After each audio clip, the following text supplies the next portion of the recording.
Akan dengan Umil Kitab Al-Fatihah insya-Allah. Al-Fatihah. A'udzubillahi minasyaitonir rajim. Alhamdulillah. Ya kan.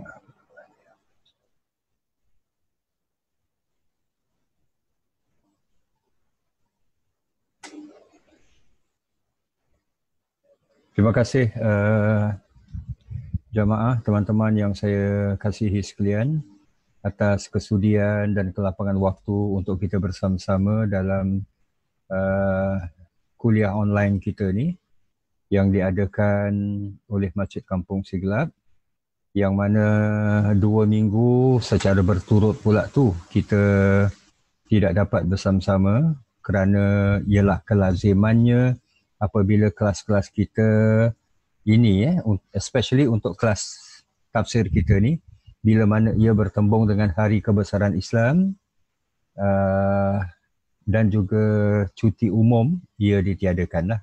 Dan itu yang berlaku pada 2 minggu yang lalu, insya-Allah.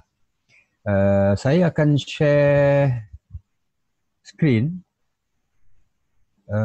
Saya mohon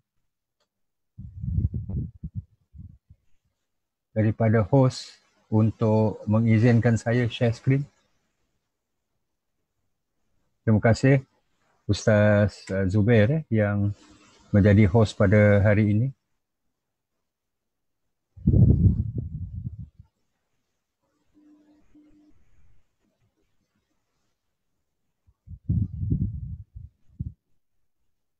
Tak boleh tak?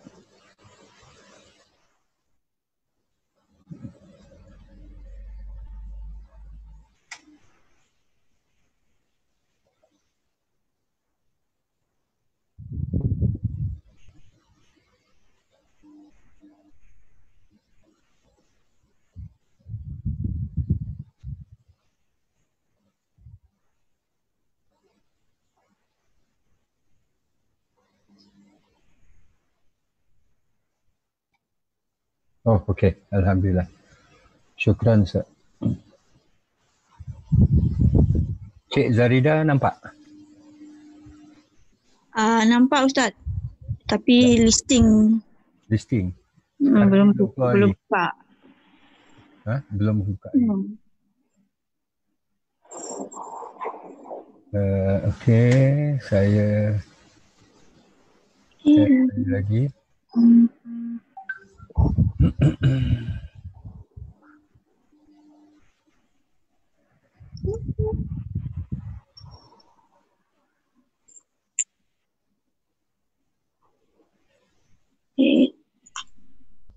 Wait.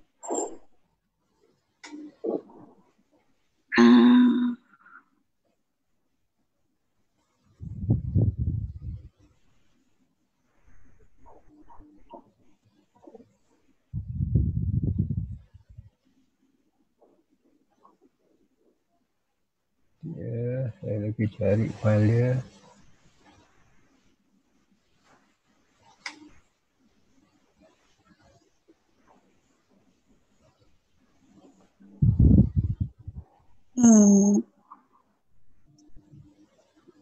Kalau nampak Cik Zarida? Dah nampak. Boleh? Boleh. Okey, Ustaz. Alhamdulillah. Baik, bismillahirrahmanirrahim. Alhamdulillah rabbil alamin wassalatu wassalamu ala asyrafil mursalin nabiyina Muhammadin sallallahu alaihi wasallam wa ala alihi wa sahbihi ajma'in. Rabbi shrah li sadri wa yassir li amri wahlul 'uqdatam min lisani yafqahu qawli. Subhanaka la ilma lana illa ma 'allamtana innaka antal alimul hakim. Rabbi a'udzu bika min hamazatis syayatin wa a'udzu bika rabbi an yahdurun. Astaghfirullahalazim, astaghfirullahalazim, astaghfirullahalazim wa atubu ilaihi ma ba'd. Ikhwani fillah, jamaah yang dikasihi Allah, sekali lagi alhamdulillah kita merapakkan kesyukuran kita ke hadrat Allah Subhanahu wa taala, membolehkan walhamdulillah kita dapat bersama-sama berhimpun pada pagi hari ini. Insya-Allah mudah-mudahan kita dapat menyelongkar sedikit dan meneruskan pengembaraan kita di alam firman dengan 3 ayat terakhir dari surah Al-Adiyat sebelum kita berpindah ke surah Al-Qari'ah pula pada minggu hadapan dengan izin Allah. 3 ayat terakhir. Sekali lagi kita dapati kalaulah ini kita bagikan kepada beberapa pertemuan, ini merupakan part 4, bahagian yang keempat, kita dapati dalam bahagian-bahagian yang lalu bahawa kisah Al-Adiyat, kuda-kuda yang dijadikan sebagai alat dan tunggangan masa peperangan tidak lagi diperkatakan. Dan kita sedia maklum itu adalah sebagai pembuka surah, walaupun sifat ataupun ayat-ayat yang menyifatkan kuda-kuda perang ini dengan agak terperinci, derasnya lari, nafasnya yang tercungap-cungap, hentakan kakinya yang memercikkan api, cara ia berperang, cara ia menyerbu dan bila ia menyerbu, di mana ia menyerbu pihak musuh dan sebagainya, didedahkan pada ayat-ayat pertama, namun bukan itu yang ingin disampaikan. Yang terakhirnya kita lihat adalah sebenarnya 3 ayat ini, 9, 10 dan 11.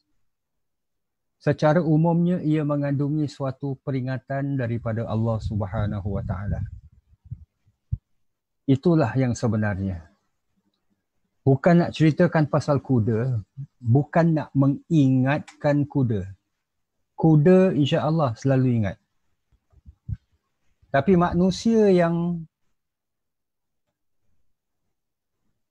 kadang-kadang tak beringat. Lagi-lagi time dia main kuda. Lagi Allah tak beringat.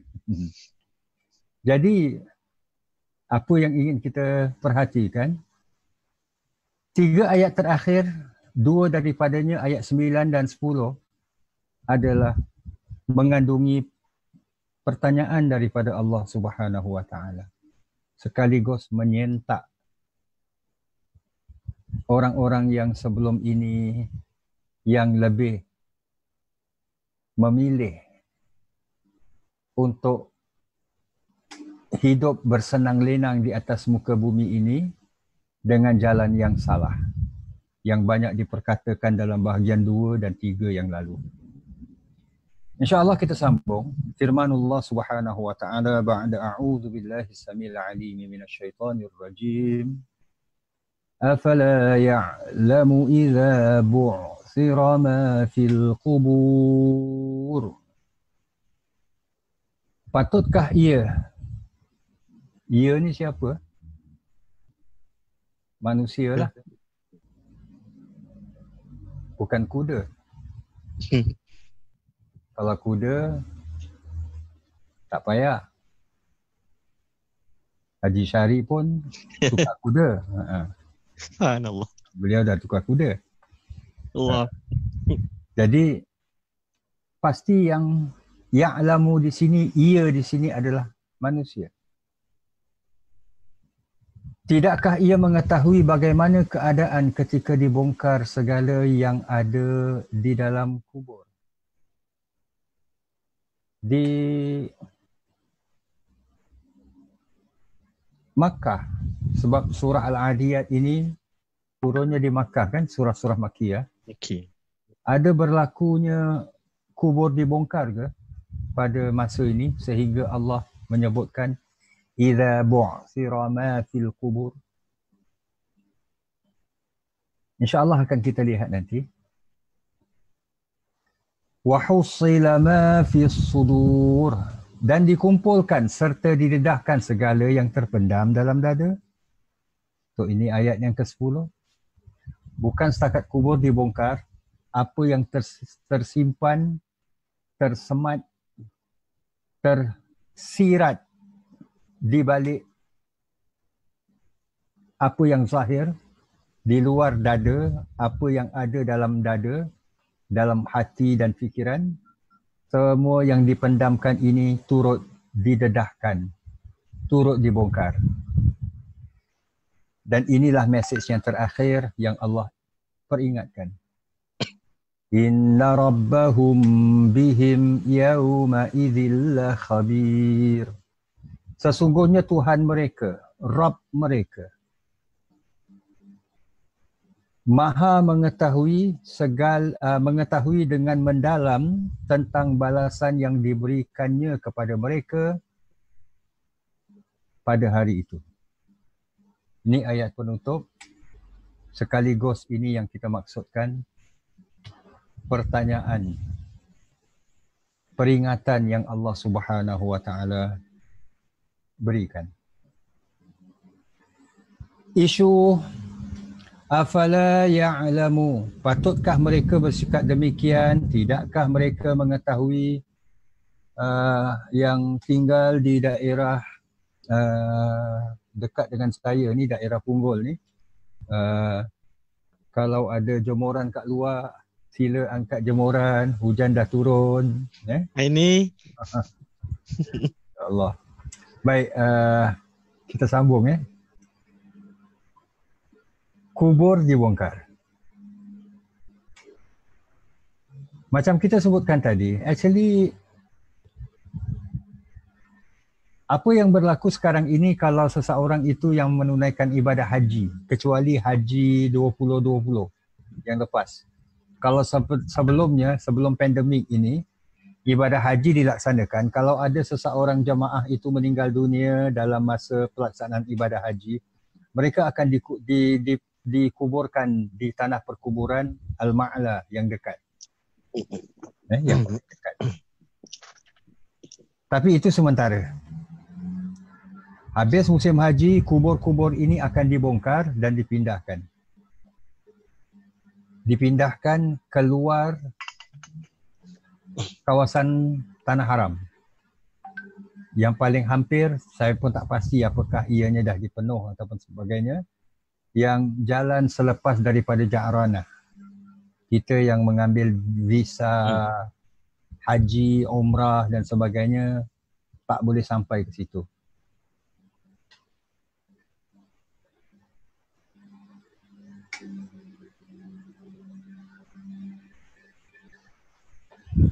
Jadi isu kubur dibongkar adalah bukan merupakan isu yang asing bagi masyarakat Makkah, termasuk di zaman jahiliyah. Sebab ini bukan isu sekarang ni aja.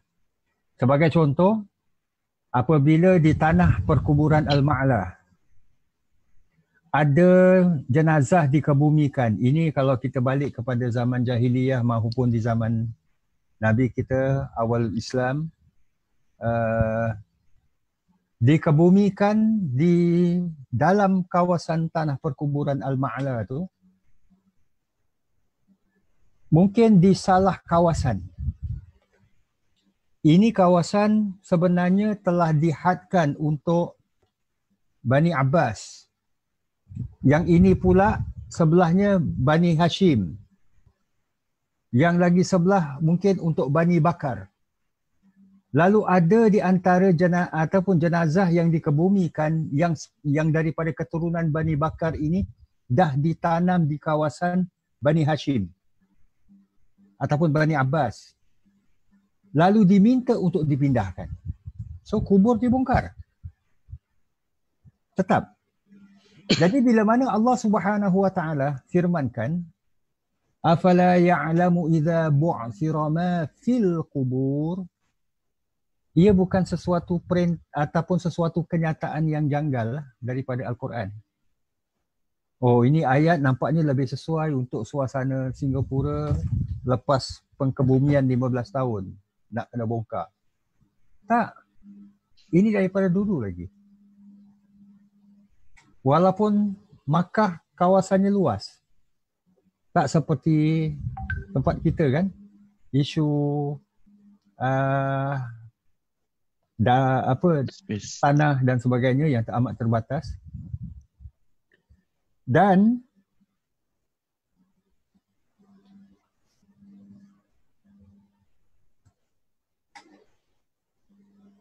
Persoalan yang ingin dilihat bila kubur dibongkar, mana pergi mayat?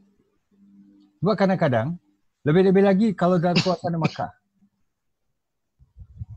udaranya yang cukup kering, panas, menyebabkan jasad yang dikebumikan itu mudah hancur berbanding dengan tempat kita.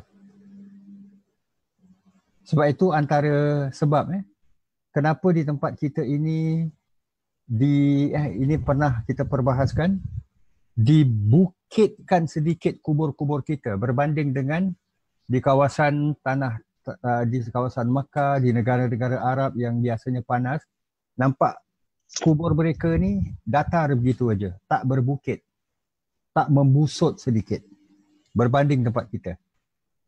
Ini adalah kerana kita sedia maklum daripada dulu pun, di mana dikhawatiri bila mana hujan yang boleh menyebabkan sesuatu tanah perkuburan itu tak dapat dipastikan kuburnya masih ada ataupun tidak. Bila mana tanah tu dihanyutkan oleh banjir dan sebagainya. So, mana pergi mayat bila kubur ni dibongkar? Kita selongkar sedikit. Sewaktu menuju ke tanah perkuburan untuk dikebumikan,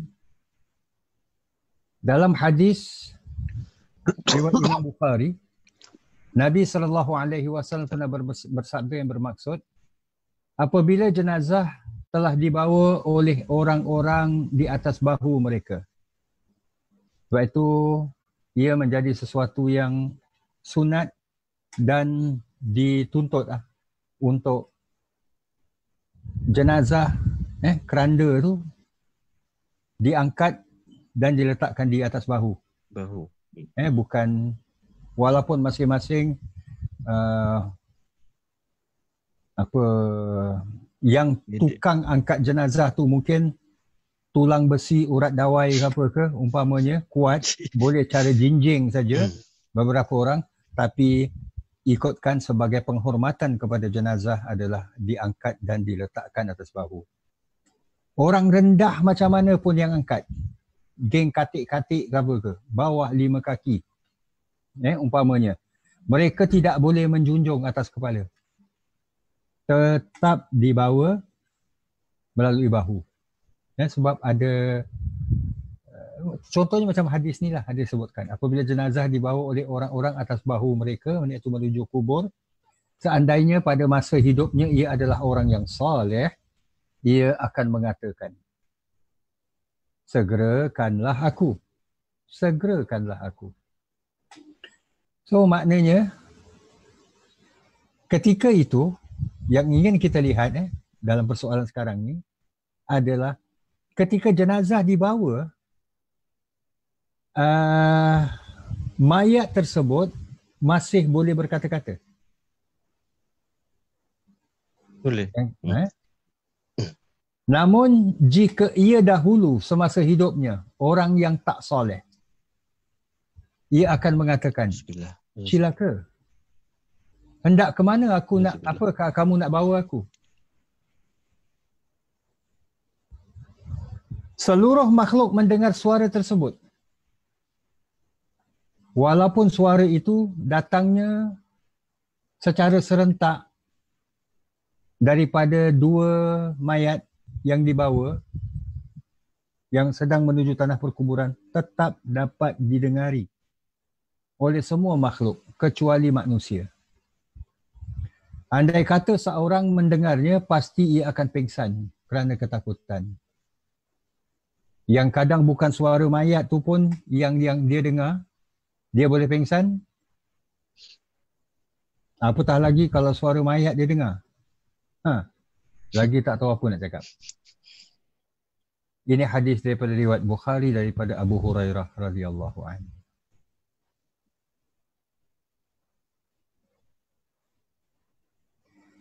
Jadi bermakna mayat itu masih boleh berkata-kata. masih boleh bersuara sehingga suaranya didengari oleh semua makhluk. Cuma manusia saja. Walaupun tak budak mana, tetapi tetap diberikan ataupun dihalang pendengaran mereka daripada mendengar suara ini. Jadi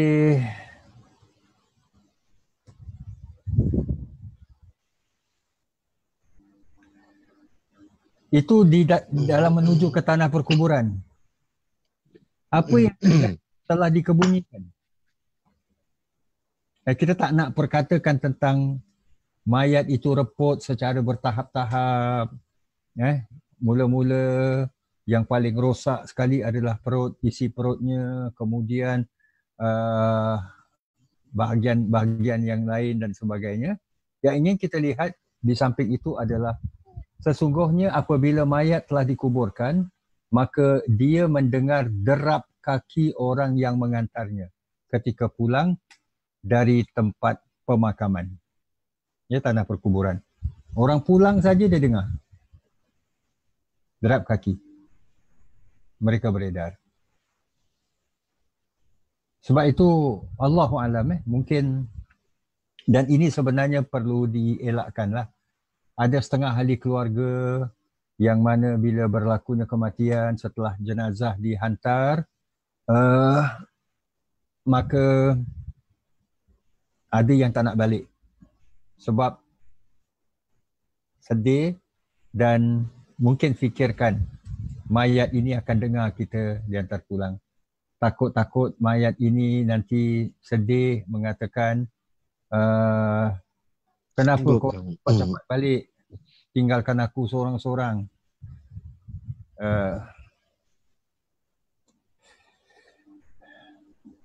Malaikat tak main janji Melayu.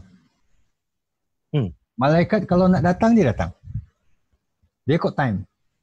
Orang balik ke tak balik ke, yang ada kelilingnya, malaikat tetap datang. Akan tetap mengemukakan soalan-soalan kubur dan sebagainya. Di samping itu, dalam hadis yang lain, ini tadi hadis riwayat Ibn Hibban dari Abu Hurairah. Yang ini pula daripada Jabir. Dia berkata, ketika terjadinya perang Uhud, ini tentang jasad, ayahku memanggilku di waktu malam dan berkata, tidaklah aku melihat diriku kecuali orang yang akan pertama terbunuh dari kalangan sahabat Nabi SAW. Ayah kepada Jabir mengkhabarkan kepadanya yang beliau ini akan menjadi orang yang pertama korban syahid dalam peperangan Uhud. Sesungguhnya ayahmu ini tidak meninggalkan sesuatu yang berharga kepadamu selain daripada Rasulullah sallallahu alaihi wasallam. Ini pesan si ayah kepada anaknya. Aku tak punya harta, aku tak punya. Sebentar ya.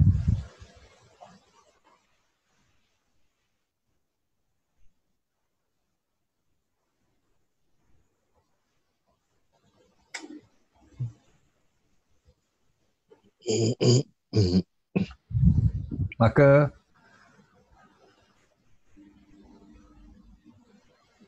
apa yang ia mampu meninggalkan adalah, kita lihat cintanya para sahabat.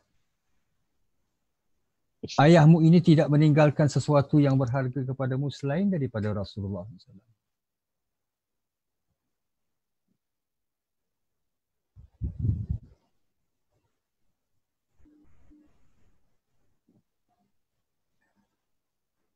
Dan ia menjelaskan, dan ini juga menjadi pedoman kepada kita lah. Sesungguhnya aku mempunyai hutang, maka lunasilah hutangku dan berilah nasihat kebaikan kepada saudara-saudaramu. Beliau mengakulah yang beliau ni ada hutang, belum bayar, maka menjadi tanggungjawab waris untuk membayarnya lah. Jadi seeloknya kalau kita ada berhutang, Lebih-lebih lagi hutang dengan seseorang dan sebagainya, kita beritahulah kepada ahli waris kita yang kita ni ada hutang pada sebulan dan biar mereka yang turut membantulah kalau sekiranya ajal menemui kita lebih dahulu. Jabir berkata, dia menceritakan lagi, pada keesokan pagi harinya aku dapati beliau, yakni ayahku ini orang yang pertama sekali terbunuh dalam peperangan. Yang kita ingin ambil daripada hadis ini, part inilah, bahagian inilah. Lalu dikuburkan bersamanya para syuhada dalam satu kubur. Kemudian diriku merasa tidak senang hati meninggalkan dirinya bersama orang lain. Lalu selepas 6 bulan, aku pun mengeluarkannya dari kubur itu. Lepas 6 bulan, ini di Madinah, di Uhud. Maka aku dapati keadaannya sama seperti hari ketika aku meletakkannya di kubur tersebut. Jasadnya tak berubah. Tidak ada yang berubah kecuali sesuatu pada telinganya saja. Dalam sebuah riwayat ada disebutkan telinga ayahnya ini ada sakit. Jadi itu saja yang rosak. Yang lain tidak. Jasadnya masih begitu juga. Selepas 6 bulan dengan daerah cuaca di Madinah. Diriwayatkan oleh Imam Bukhari daripada Jabir radhiyallahu anhu. Maka itulah kita lihat bila Allah bertanya, afala ya'lamu idza bu'thira ma fil qubur. Kewajipan orang mukmin kita ni mudah-mudahan tergolong dalam golongannya. Amin. Allahumma amin. Amin. Apa kewajipan kita terhadap kematian? Kita sering mengingati mati. Bukan sering menginginkan mati. Yang kita ingin adalah mengingati mati. Sebab dengan mengingati mati ini, kalau saya sedang perkatakannya dalam surah Yasin, kita dapati antara peringatan daripada Allah Subhanahu Wa Taala adalah orang yang hidup ini perlu menjaga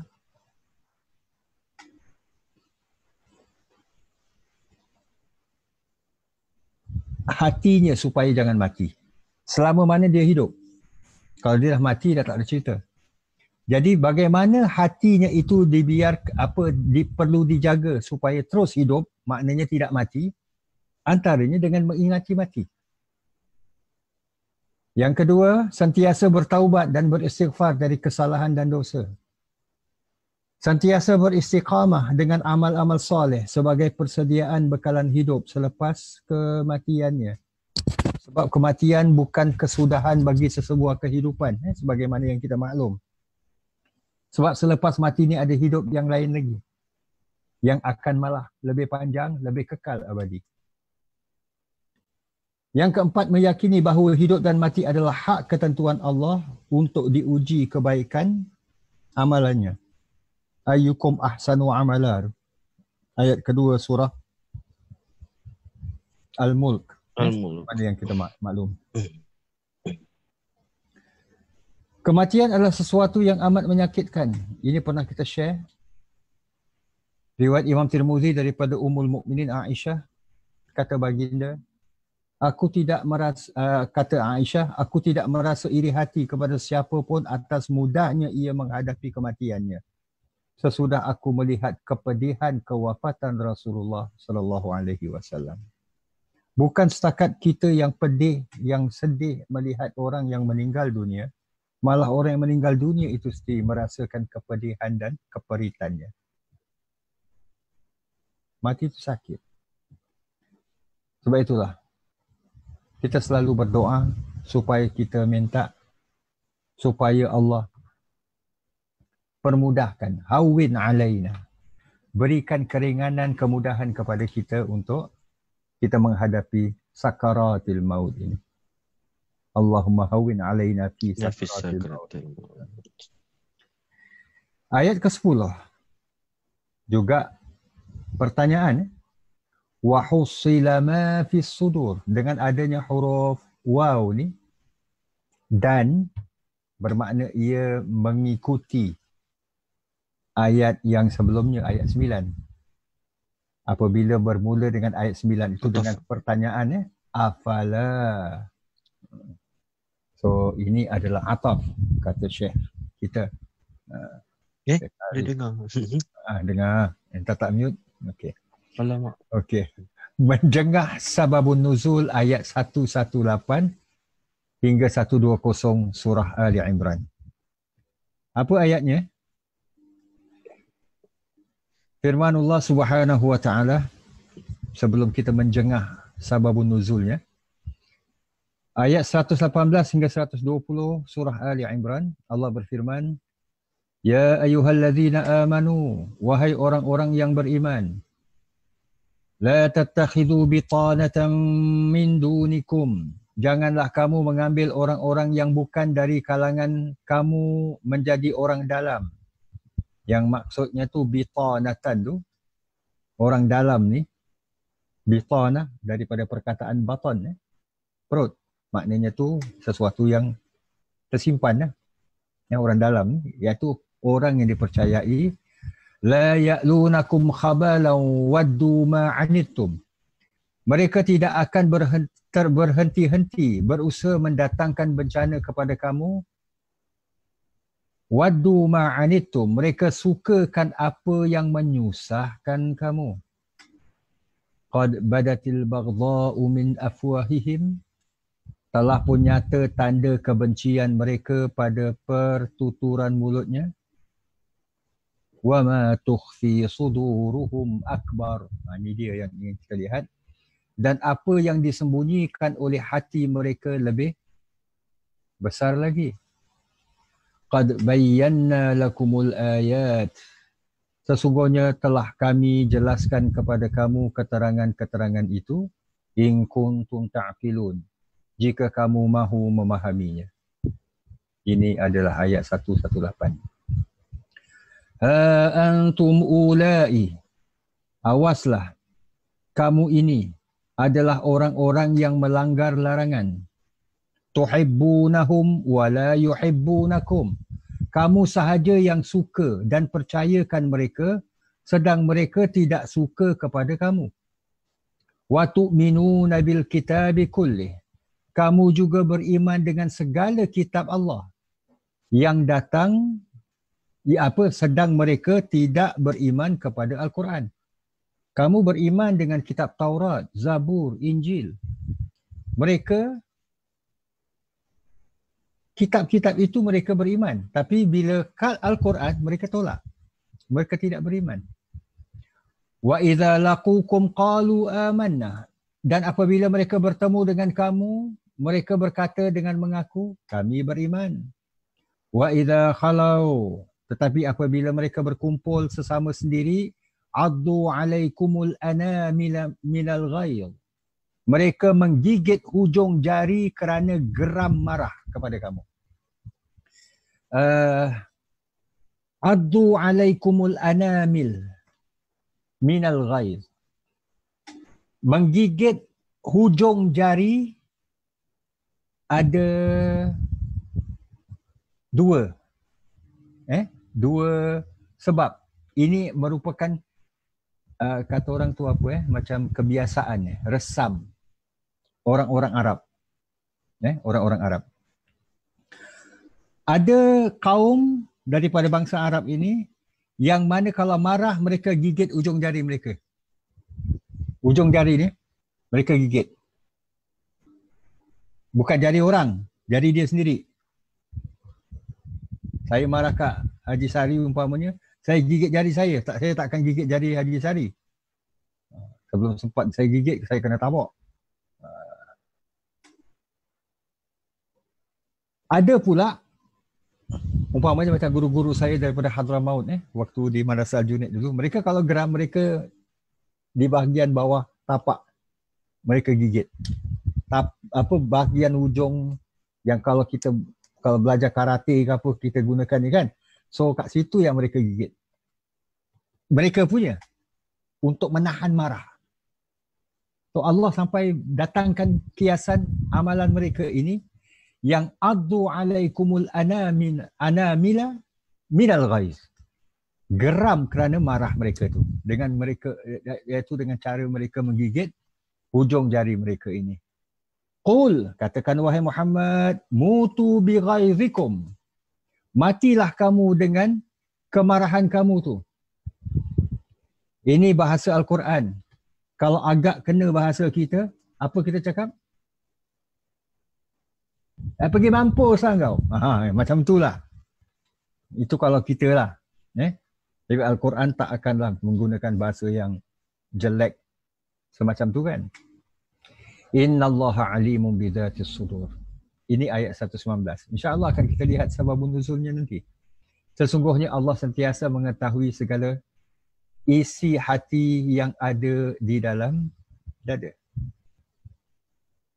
Kita perhatikan, kita sedang perkatakan wahussila ma fi sudur kan. Allah mendedahkan apa yang ada dalam dada ni.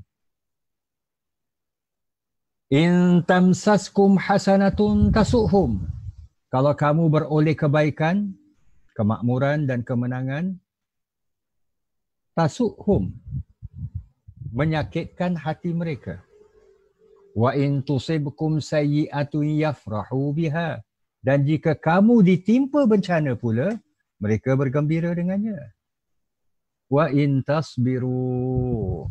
Dan kalau kamu sabar, wa tattaqu, dan bertakwa, la yadurrukum kaiduhum syai'a. Maka tipu daya mereka tidak akan membahayakan kamu sedikit pun.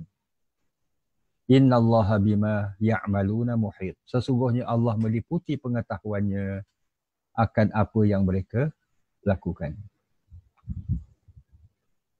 So, wahussila ma fi sudur ini, kalau kita lihat, adalah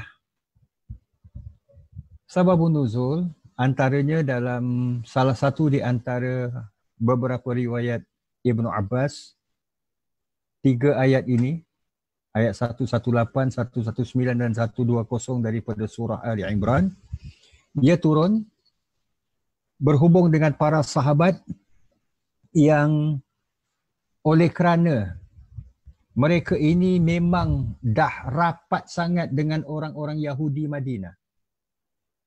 Baik daripada kalangan orang-orang Aus dan Khazraj. Sebelum kedatangan Nabi SAW, mereka cukup kamcing ho. Cukup. Tapi kamcing ho-nya orang-orang Yahudi ini perlu ada limitnya lah, batasnya. Dan ini difirmankan oleh Allah Subhanahu wa taala. Sebagai contoh, in tamsaskum hasanatun tasuhum. Kalau kamu beroleh kebaikan, tasuhum, menyakitkan hati mereka. So ini dah memang ada dalam hati mereka ni. Maka itulah Allah Subhanahu wa taala datangkan garis pandu kepada para sahabat yang dah lepas. Tapi ini sikap hazar ni, hati-hati ni perlu ada pada kamu. InsyaAllah akan kita bahaskan apakah ini merupakan satu kewajipan orang-orang Islam untuk menolak kerjasama, persahabatan malah dengan orang-orang yang bukan Islam. InsyaAllah akan kita perkatakan selepas ni. Jadi apa yang disembunyikan dalam dada berdasarkan ayat-ayat tadi? Nifaq. Bila mereka bersendiri bersama-sama dengan geng-geng mereka ni, macam ayat tadi ni. Wa idza khalau addu alaikumul anamila minal ghaiz. Mereka sampai pasal marahnya sangat. Cuma marah tu tak mereka luahkan kat depan kamu. Yang mereka nampak senyum aja. So, ini nifaq. Penolakan. Mereka tidak akan menerima. Macam mereka ni menolak kitab suci Al-Quran. Sedangkan kamu beriman dengan seluruh kitab-kitab yang Allah turunkan. Permusuhan. Walaupun yang dinampakkan adalah persahabatan,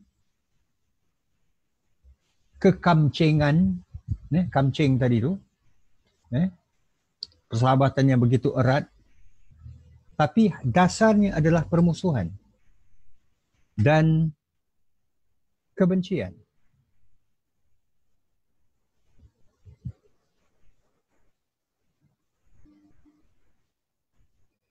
Satu kisah yang terkait dengan Amirul Mukminin Umar bin Khattab radhiyallahu anhu. Umar pernah melantik Abu Musa al-Ash'ari sebagai governor di Kufah. Maka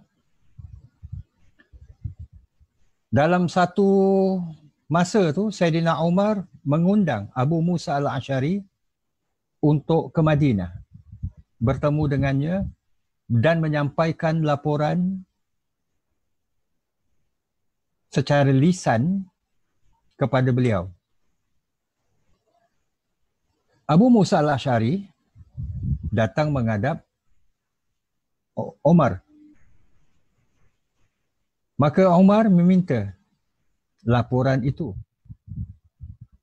Lalu Abu Musa al-Ash'ari membawa laporan yang bertulis. Umar bertanya kepada Abu Musa, apakah anda sendiri yang menulis? Jawab Abu Musa al-Ash'ari rahimahullah radhiyallahu an. Dia menjawab, tidak, saya meminta daripada ataupun yang menulis laporan ini adalah sekretari saya. Maka Umar minta, panggillah beliau datang. Itu yang dijawab oleh Abu Musa. Beliau tidak masuk ke dalam masjid, wahai Amirul Mukminin. Umar tanya kenapa? Apa pasal tak masuk? Sebab dia seorang Nasrani. So Abu Musa al-Ash'ari melantik seorang Nasrani menjadi sekretari. Maka Saidina Umar memerintahkan kepada Abu Musa al-Ash'ari untuk memecat sekretari tersebut dan melantik seorang Muslim untuk kerja-kerja sulit itu. Sebahagian ulama menyatakan Umar memahami ayat 118 hingga 120 surah Ali Imran ini. Jadi Saidina Umar menggunakan ayat-ayat ini untuk mendesak Abu Musa al-Ash'ari memecat sekretarinya. Sebab tak boleh diletakkan kepercayaan kepada orang-orang kafir yang bukan Islam untuk kerja-kerja sulit. Kerja-kerja, kita sedia maklum Kufah sebagaimana Basrah adalah dua kawasan di Parsi, di Iraq yang sering bergolak dengan keadaan orang-orang sana. Orang-orang Kufah dengan orang-orang Basrah saja. Kalau kita perhatikan dalam sejarah Islam, hatta dalam bahagian-bahagian yang pelbagai, macam-macam apa? Ideologi ada. Sebab cara mereka berfikir ni banyak bersandarkan kepada apa? Kepada fikiran. Mereka lebih menolak ayat Quran, apa huraian yang tersurat dan apa huraian yang tersirat dan sebagainya, tanpa mereka kedepankan hadis. Dan ini banyaklah, sebab itu munculnya fahaman-fahaman Jahmiyah, fahaman-fahaman Batiniyah, fahaman-fahaman Mu'tazilah dan sebagainya, itu banyak daripada daerah-daerah ini. Imam Syafi'i sendiri rahimahullah, setelah menuntut daripada Imam Malik bin Anas rahimahullah, Imam Syafi'i pernah pergi ke daerah Kufah, Basrah, dan Imam Syafi'i terpaksa menggunakan kaedah yang dulunya kaedah ilmu kalam, berbanding dengan menggunakan Quran dan Sunnah untuk menolak fahaman-fahaman seperti ini. Sebelum beliau kemudian kembali semula ke Hijaz, dan ialah sewaktu-waktu beliau memang sering berulang alik ke ini, di mana Imam Ahmad bin Hanbal sempat menjadi murid kepada beliau. Walhamdulillah. So kita nak lihat di sini adalah Amirul Mukminin Umar radhiyallahu an meminta daripada Abu Musa al-Ash'ari untuk memecat juru tulis ataupun sekretarinya hal-hal yang sensitif berkaitan dengan agama, dengan Islam ini, yang mana sekretarinya bukan Islam. Dan ini dapat dikesan oleh Sayyidina Umar apabila secara jujur Abu Musa al-Ash'ari menyatakan beliau tidak masuk ke dalam masjid. Dua persoalan yang ingin kita lihat. Kalau tadi surah Ali Imran adalah surah Madaniyah. Surah yang sedang kita perkatakan Al-Adiyat sekarang ini adalah surah Makkiyah. Ikut sejarahnya, ayat 10 surah Al-Adiyat ini turun terlebih dahulu berbanding dengan ayat 118 hingga 120 surah Ali Imran. Bagaimana buat musyrikin Makkah? Kalau tadi yang disembunyikan, isu-isu nifak, penolakan, permusuhan, hatta kebencian diwujudkan oleh orang-orang ahli kitab. Musyrikin Makkah bagaimana pula? Nifak mereka, penolakan mereka, permusuhan mereka, kebencian mereka.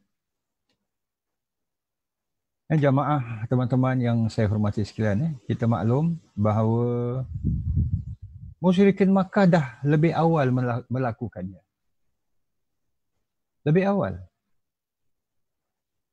Mereka mengakui Nabi sebagai insan yang jujur, yang benar, hatta percakapannya pun dari satu segi, tapi menolak dari segi yang lain. Ini orang Makkah. Mereka akan percaya kalau Nabi katakan, percayakah kamu kalau aku katakan di balik Bukit Safa ni, ini awal dakwah Nabi secara terang-terangan. Awal dakwah Nabi secara terang-terangan, Nabi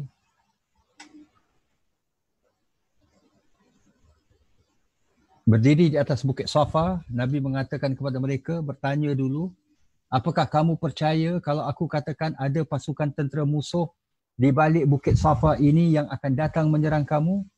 Rata-rata mereka termasuk Abu Sufyan, bukan. Abu Jahal, bukan.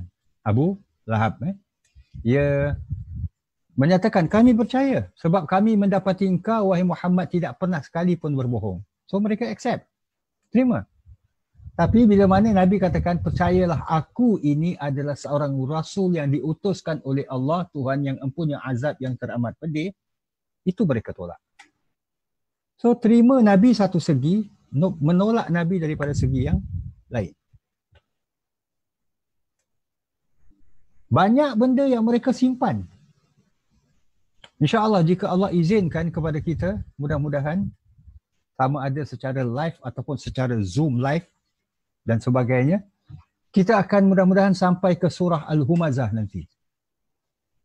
Di mana itu antara contoh. Wailul likulli humazatil lumazah.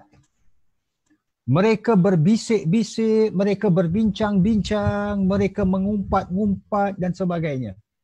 Ini semua timbul kerana permusuhan mereka terhadap Nabi, kebencian mereka terhadap dakwah Nabi, bukan Nabi. Mereka sayang Muhammad, tapi mereka benci kepada apa yang diserukan oleh Muhammad. So, ini peringatan Allah kepada mereka. Wa hussila ma fi sudur. Dan untuk kita pula sekarang ni, apakah dengan adanya ayat-ayat seperti ini, terutama bila mana kita tadi selongkar sedikit ayat 118 hingga 120 surah Ali Imran ini, kita tak boleh bekerjasama dengan orang-orang yang dinamakan non-Muslim? Tak boleh ke? Yuk kita menjenguk surah Al-Mumtahanah. Ayat 8 dan ayat 9 serta ayat 11. 10 dan 11. Di mana Allah Subhanahu Wa Taala berfirman, ayat 8 kita ambil dulu. La yanhakumullah. Ini ayat selalu kita dengar. Allah tidak melarang kamu. Anil ladzina lam yuqatilukum fid din, daripada berbuat baik dan berlaku adil kepada orang-orang yang tidak memerangi kamu kerana agama kamu. Walam yukhrijukum min diyarikum, dan tidak mengeluarkan kamu, iaitu mengusir kamu dari kampung halaman kamu. Antabarruhum, iaitu untuk kamu berbuat baik dan berlaku adil.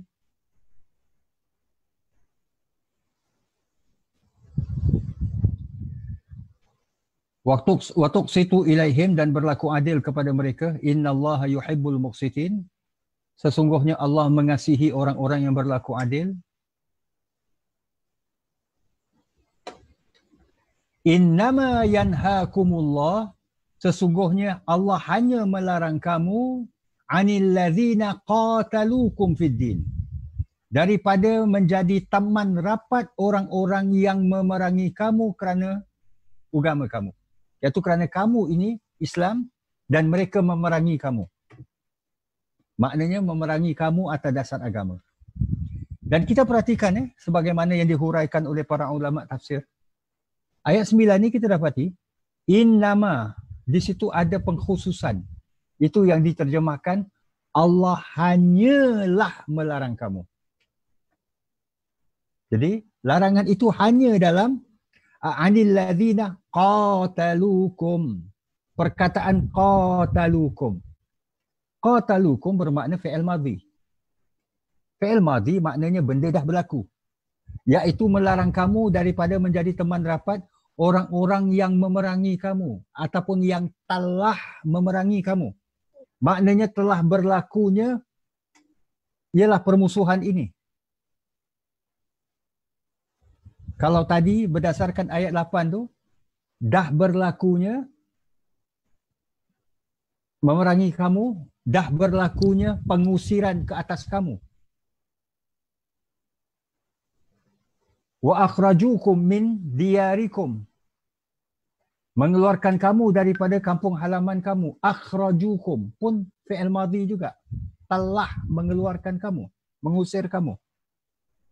Wa zaharu ala ikhrajukum. Ala ikhrajikum. Serta membantu orang yang lain untuk mengusir kamu. Walaupun mereka tak buat, tapi mereka membantu. Antuwalluhum, ini dia penghujungnya. Iaitu antuwalluhum, menjadikan mereka ini teman rapat. Wa man yatawallahum, dan ingatlah sesiapa yang menjadikan mereka teman rapat, faulaika humuz zalimun, mereka itulah orang-orang yang zalim. Surah Al-Mumtahanah. Dia tak boleh menjadikan mereka ini teman rapat.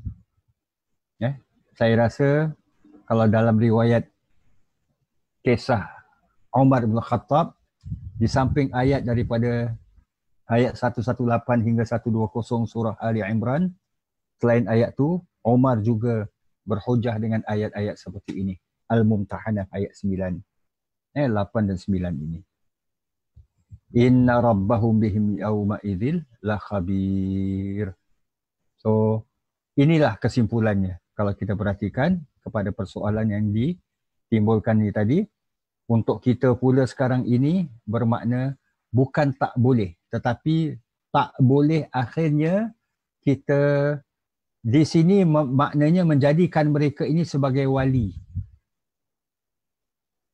Maknanya mereka mengandungi, mereka pegang pada wilayah. Maksud wilayah di sini adalah penguasaan. Berkuasa atas kita. Tak boleh. Tapi kalau sekiranya dalam soal-soal yang umum, mereka dengan kita ni sama-sama, maulah sama-sama orang-orang yang ditadbir, orang-orang yang diurus. Ia tidak termasuk dalam larangan-larangan ini. Dengan arti kata yang lain, kita tidak, orang-orang Islam tidak hidup secara eksklusif, yang hidup sendiri, yang tidak bekerjasama, yang tak dapat berikan kerjasama dengan orang-orang yang aku sorry lah, aku tak boleh tolong kau sebab kau ini bukan Islam. Tak? Selama mana mereka ini tak memerangi kita secara jelas dan mengeluarkan kita daripada kampung halaman. Maksud kampung halaman di sini, sebagian ulama mengatakan termasuklah mengeluarkan kamu daripada agama kamu. Sebab akhirnya mengeluarkan daripada kampung halaman, tujuan terakhirnya adalah mengeluarkan kamu daripada agama pegangan kamu ini. So ayat yang ke-11 ini kita dapati bahawa inna rabbahum bihim yawma idzil la khabir. Dah pukul berapa saya tengok. Okeylah, kita ada lebih kurang about 15 minutes insya-Allah. Inna rabbahum bihim yawma idzil la khabir. Kita perhatikan susunan ayat Al-Quran ini, ayat 11, ayat terakhir. Sesungguhnya Tuhan mereka maha mengetahui dengan mendalam tentang balasan yang diberikan kepada mereka pada hari itu. Inna rabbahum, sesungguhnya Tuhan mereka. Mereka ni siapa? Kembali kepada orang-orang yang afala ya'lamu idza bu'sira ma fil qubur. Ya'lamu ni siapa saja yang mengetahui. Mereka lah semua. Orang-orang yang mengetahui apa yang didedahkan bila kubur ini terbongkar, bila dada ini didedahkan isinya. Susunan ayat inna rabbahum bihim yawma idzil la khabir. Asalnya, kalau kita ikut susunannya, inna rabbahum la khabirun bihim yawma iz. Ataupun inna yawma idzin rabbahum bihim la khabir. Maknanya antara rabbahum bihim la khabir tu tak diselangi dengan yauma idzin. Itu asalnya lah daripada sudut kaedah bahasa Arab. Sebab ikut susunan, kalau adanya inna, ada isim selepasnya, datang selepas isim itu adalah khabarnya. Ini orang-orang seperti yang bertahap seperti Haji Sari ni. Maklumlah benda-benda macam ni kan, al-maklum sajalah beliau mutafawwiqun fin nahwi, masya-Allah. Jadi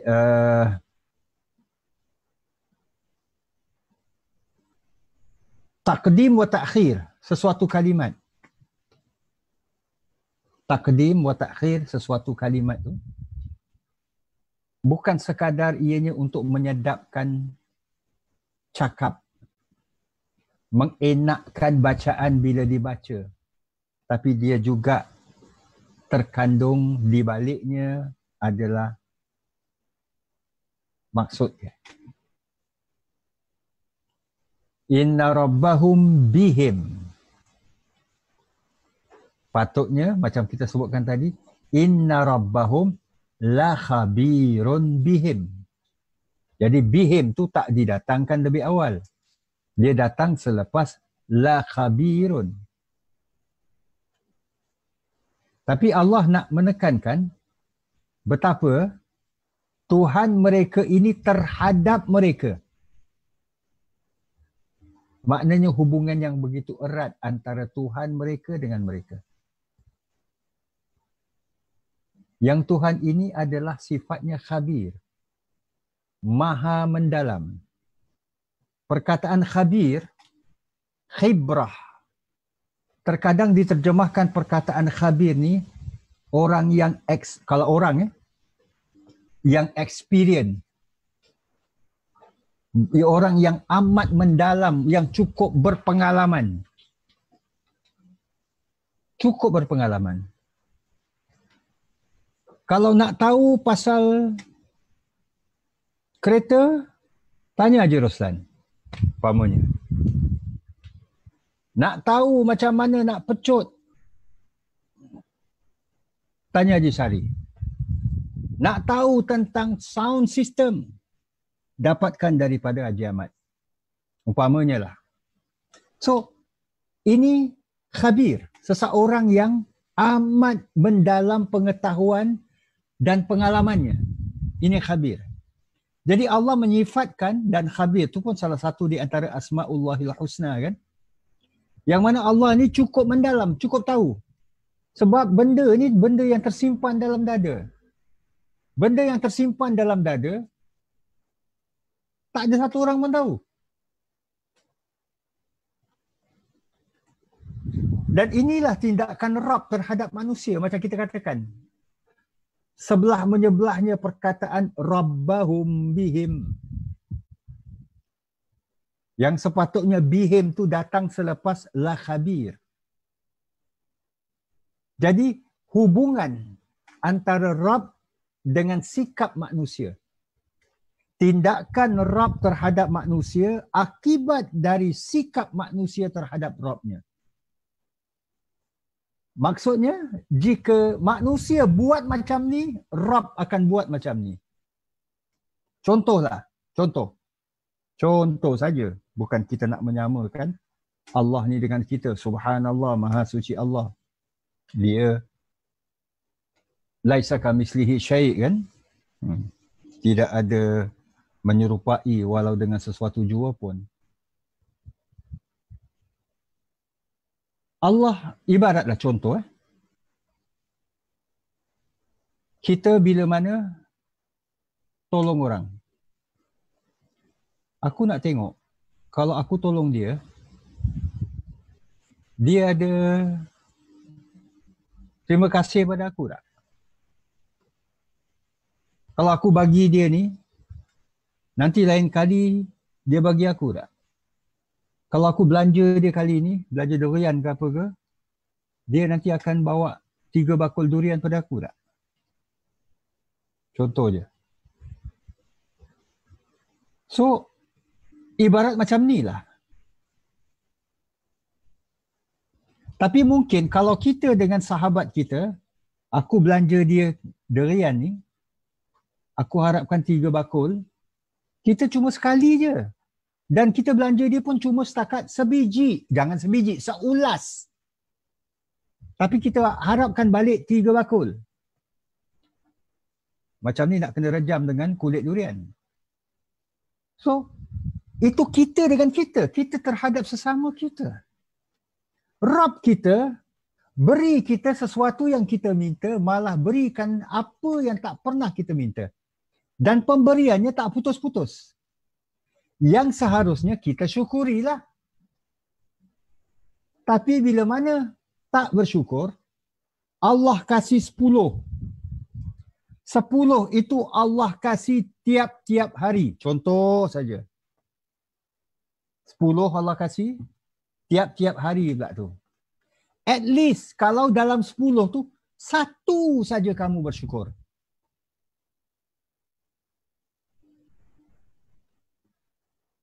Bukan setakat 1. Malah 1 kali, 1 hari je. Padahal 10 hari ya. 1 kali saja kamu bersyukur. At least something lah kata orang. Quite enough lah. Contohnya contoh aja. Tapi kalau bila mana tidak, maknanya langsung kamu ni tak ingat lah. Tak berterima kasih lah. Tak bersyukur lah. Maka itulah kita dapati ini sikap manusia terhadap Rabb dan Rabb itu sendiri. Buat sesuatu tindakan. Ini yang dinamakan Allah ini bersifat muntaqim. Salah satu di antara nama Asma'ullahil Husna adalah Al-Muntaqim. kita buat in tansurullah, jika kamu tolong Allah, yansurkum, Allah tolong kamu.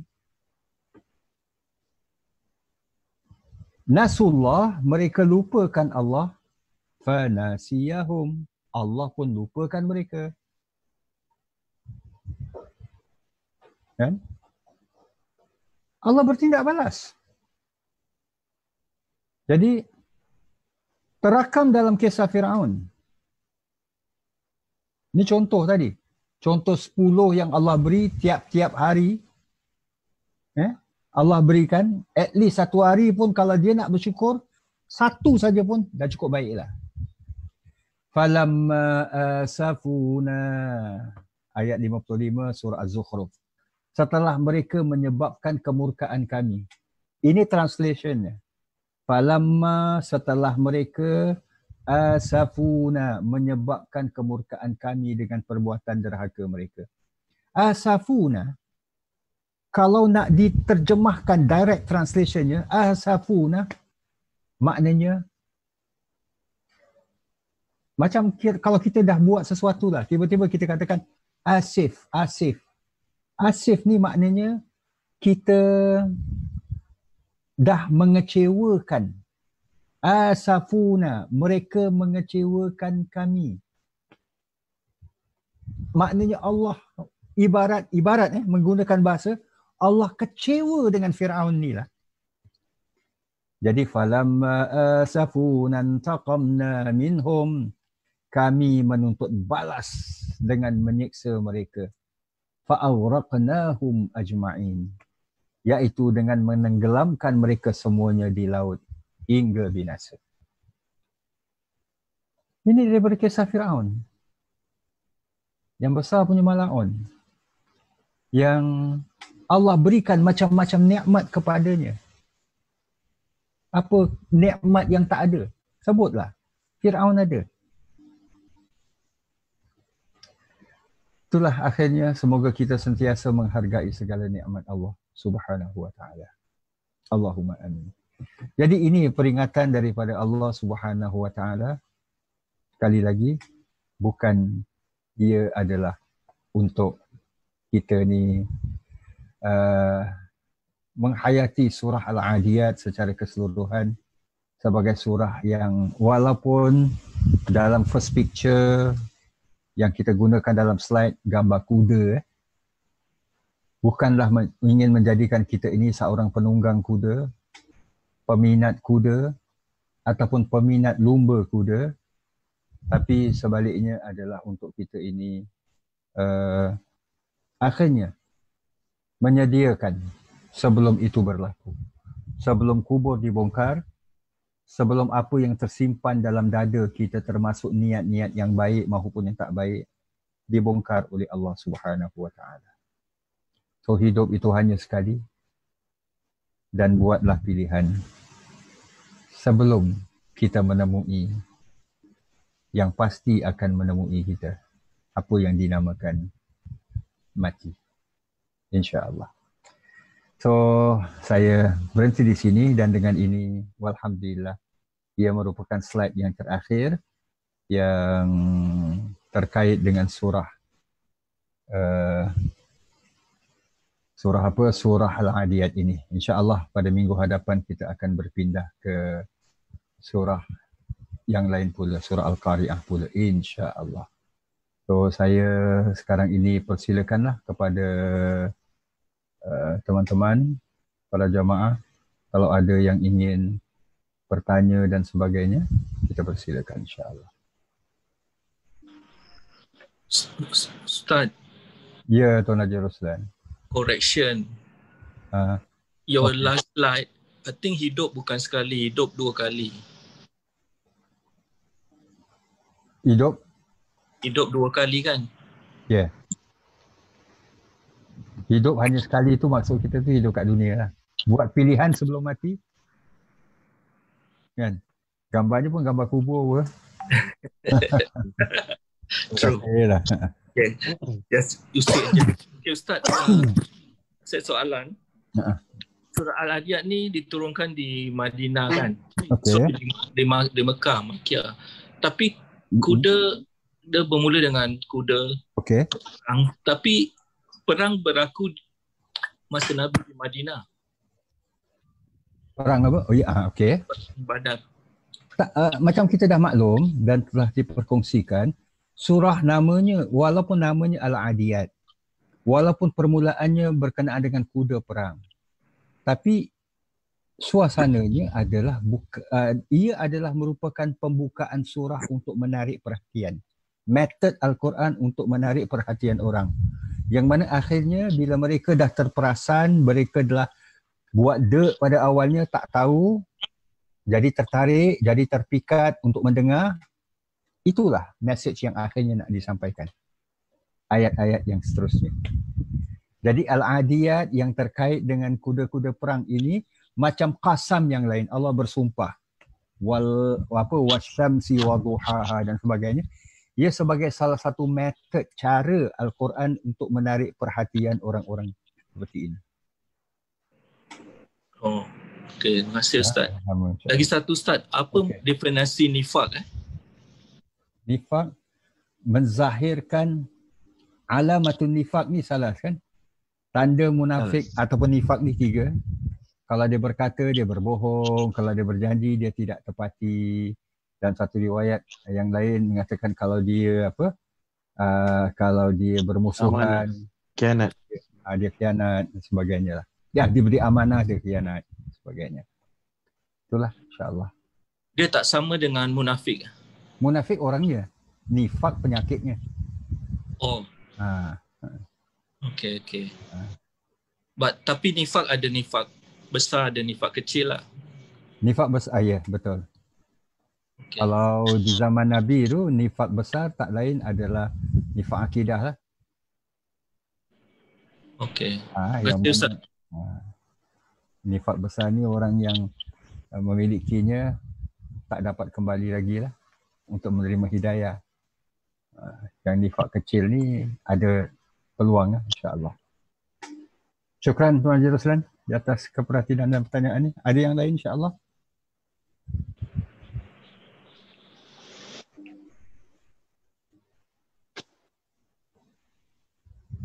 InsyaAllah.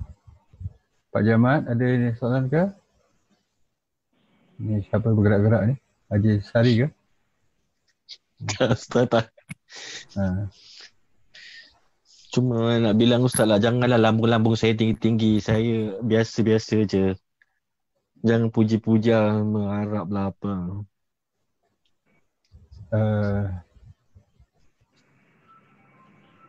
Apabila Imam Syafi'i datang buat kali kedua ke Baghdad bertemu dengan Imam Ahmad bin Hanbal. Yang pada kali pertama Imam Ahmad bin Hanbal duduk sebagai student kepadanya. Tapi bila mana kali kedua Imam Syafi'i bertemu dengan Imam Ahmad bin Hanbal rahimahumullah, Imam Syafi'i memanggilnya sebagai syekh, memanggilnya sebagai imam. Imam Ahmad bin Hanbal mengatakan, aku ni adalah tetap muridmu, wahai syekh kami. Imam Syafi'i mengatakan, kedatanganku pada dahulu benar, kau sebagai muridku. Tapi kedatanganku pada kali ini, malah engkau jadi syekh di Baghdad, aku sebenarnya sepatut jadi muridmu. Jadi, kemudian Imam Syafi'i memantulkan sepotong bait syair dengan maksudnya lebih kurang, berikanlah seseorang yang empunya hak akan haknya. So entah ada hak dalam tu, bukan kita nak melambung. Sebab kita tahu kalau kita nak campur hantar pun entah ini kan. Tapi itu entah yang berhak. InsyaAllah. Minta maaf kalau sekiranya kalau sekiranya rasanya kurang sesuai dan sebagainya. Syukran. Ada yang lain insyaAllah? Cik Zaridah ke apa ke, ada soalan?